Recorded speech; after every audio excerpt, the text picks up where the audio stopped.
Hello everybody! We wanted to do 5 recipes with wild garlic, but we've had to split it into 2 parts. This is part 2. Part 1 will be linked in the description below. Enjoy the video! Another easy recipe for you. So you will need about 100 grams of your wild garlic, about 500 grams of potatoes, 2 eggs, you just need the yolks, and half an onion. First of all, peel, chop and boil your potatoes until they're cooked. Now the potatoes have boiled and they are cooling, and in the meantime chop up your onion. And then we're going to put a little bit of olive oil in the pan and just cook these very gently. We don't want these to really brown, but we do want them to soften. So I'll just fry these on a low heat for a couple of minutes. Right, that's those done. We're going to turn off the heat and just leave those to one side. And then we are going to wilt our wild garlic. So stick the kettle on. Then take a jug or a saucepan, whatever you have. Put your garlic into the jug or saucepan and cover up with boiled water.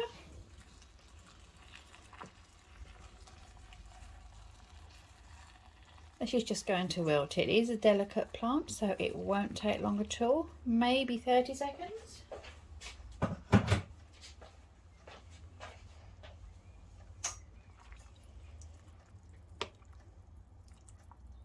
And then I'm going to drain it and then put cold water over it just to stop it from wilting and cool it down.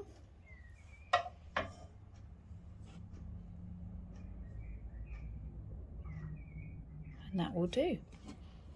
So what I did was I just tipped it all into a colander and ran it under the cold tap.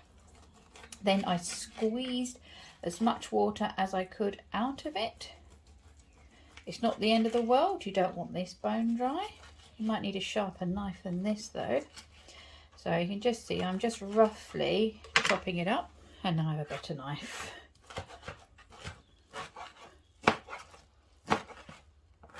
Much easier.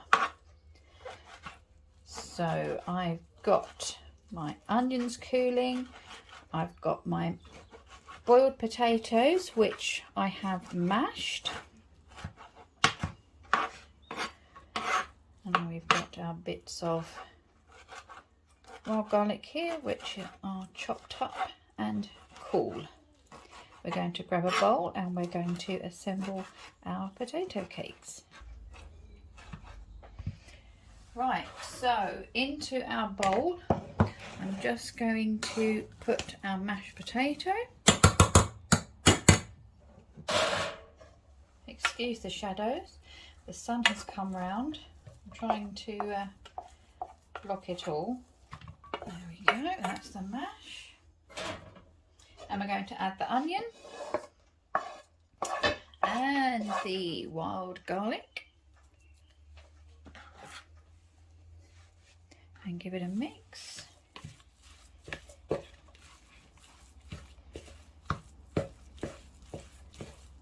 Now this is where we use the egg yolk to bind this all together once we've given it a mix.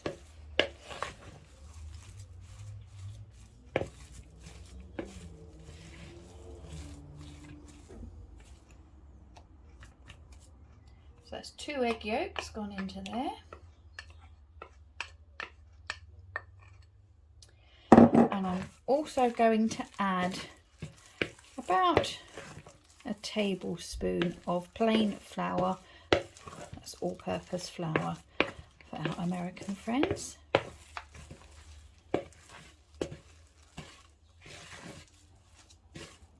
We just want a consistency where it's holding together, but it's not going to be too sloppy. So depending on how much water you've managed to squeeze out of your wild garlic, you may need to add more or less flour, so just keep an eye on it. I think I'm going to add a touch more.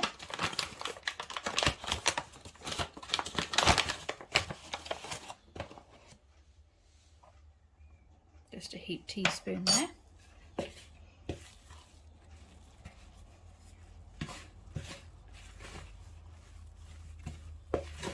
There we go. So what we're going to do is form these into patties. Right, to make those, we are literally going to take a clump of the mixture, make a ball in our hands and pat it down a little bit, okay? And I've got a floured board here. I'm just putting them on. I'm just going to coat both sides in the flour. In the meantime, I've got a I've used the same frying pan, which I'm just melting some butter in. Just want to quickly do these.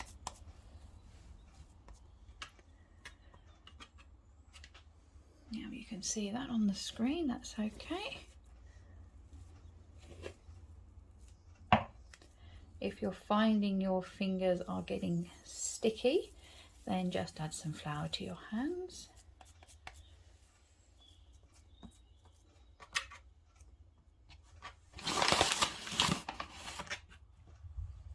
That one's not very round. We'll call that one rustic.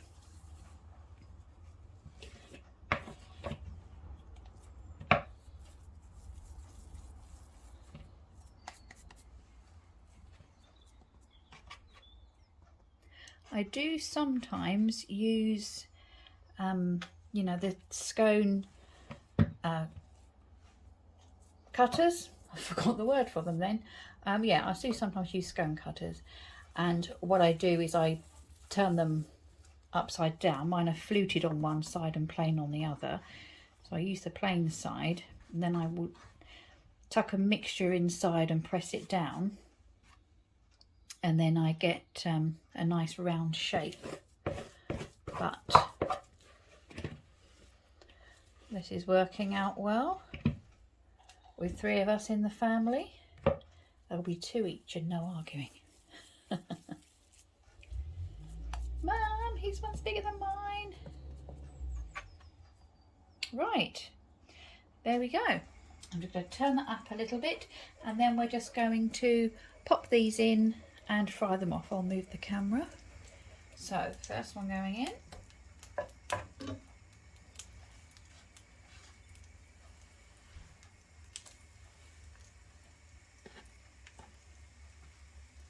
It's just a medium heat at the moment.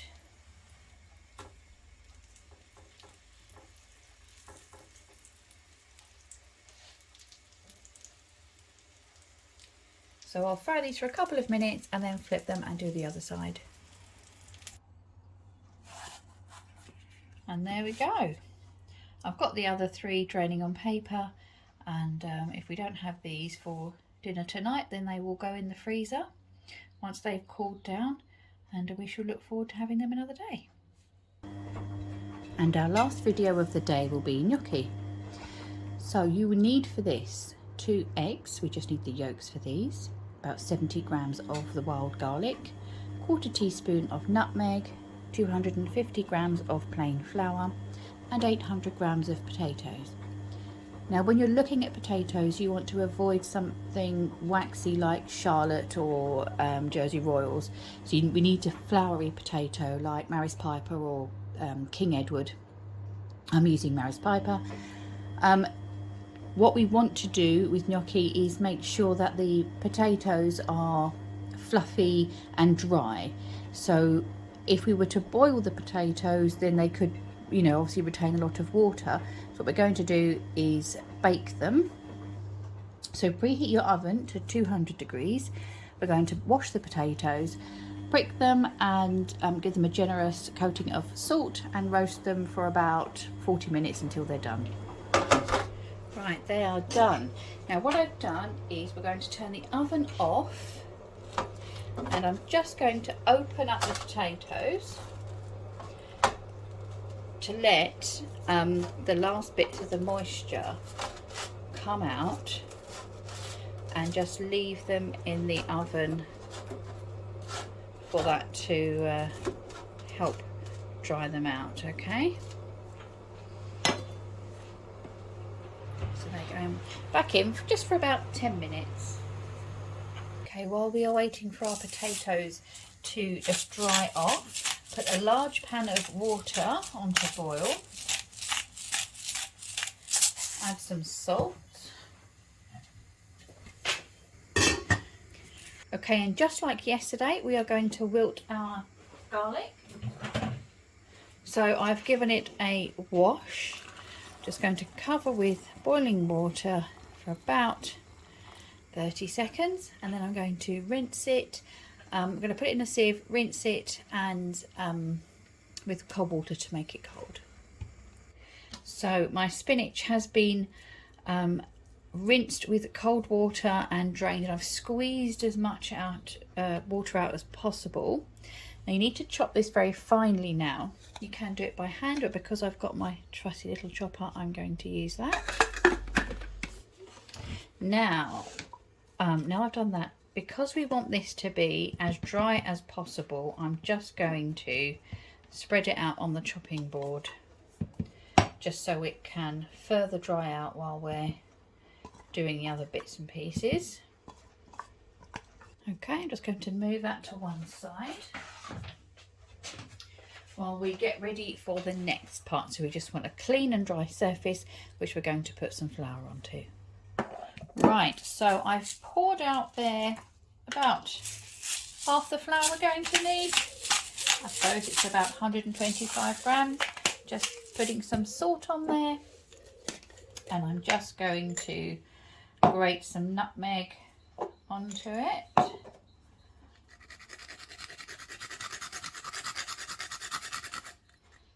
Now, if you have a potato ricer, I appreciate not many people do, but this is the time to use it.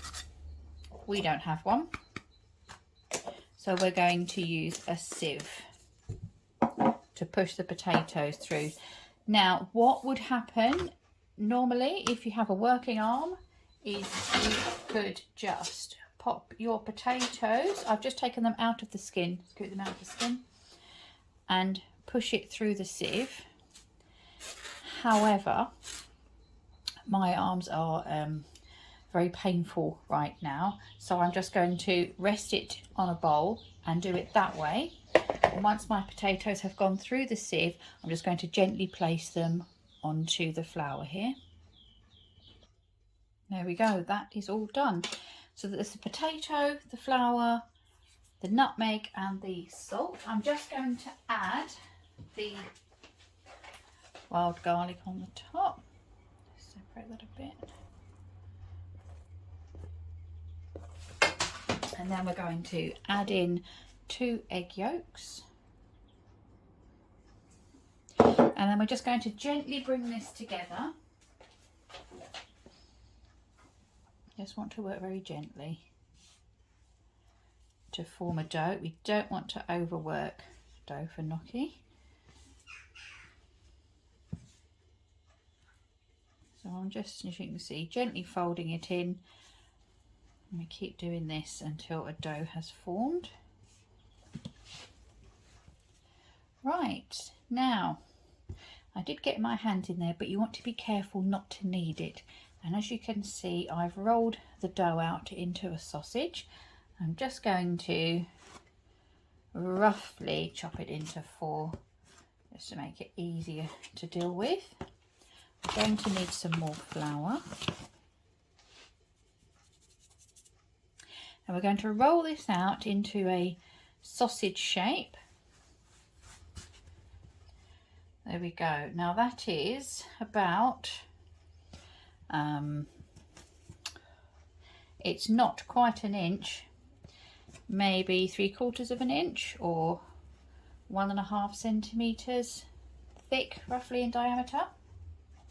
Now we're going to cut off little pieces about that size. Now you can leave them like this, or if you want a more traditional gnocchi shape, then you can just roll it very carefully, pressing down on the back of a fork, and it just gives those little ridges there. Okay, and then we'll make a pile of those. The reason it's done that we give these ridges with gnocchi is to hold the any sauce that you're going to put with it. Okay, so I'm going to continue cutting these, and I might get Rose in to help me shape them. She'll like that. Okay, I'll come back when we've done a batch. Okay, so we've got our collection of gnocchi here, pan of boiling water, and we're just going to drop them in gently. They will sink, just be careful when they're splashing. I've got Rose as my assistant. You know what, you can put some on the spoon and just lower them in. I'll lower it in. So when these are cooked, they will float, okay, and at that point we will take them out. Looking forward to that part. I've just done half of them, but I don't want to crowd it. I want them sticking together. So I shall, we'll leave it there. I'll just take those two apart.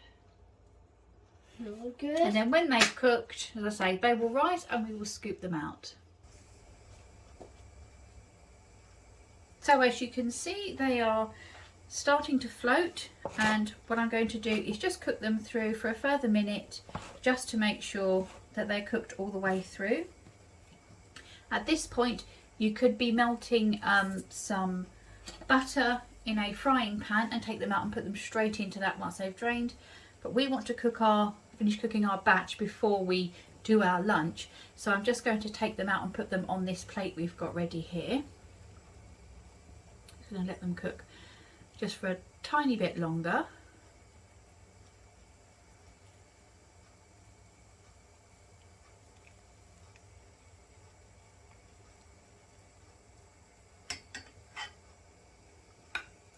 We've got a good system going on here. Rose is shaping some more.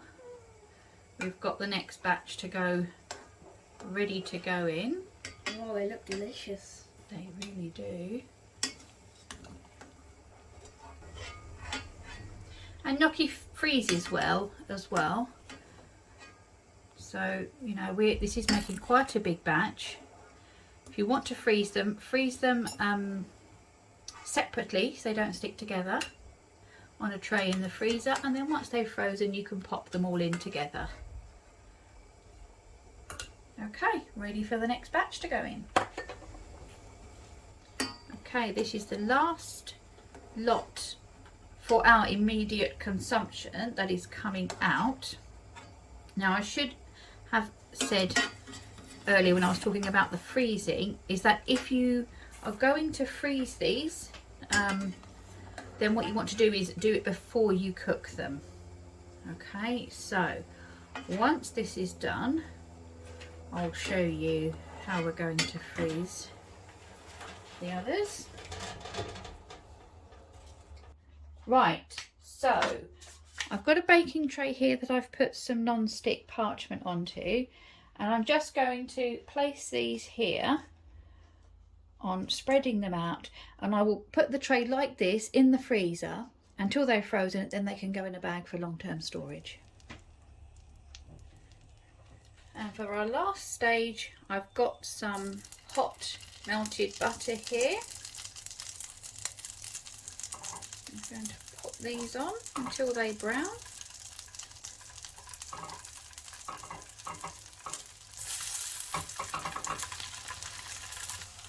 There we go, just enough to give them a little crispy coating, and I'll serve up them for Rose.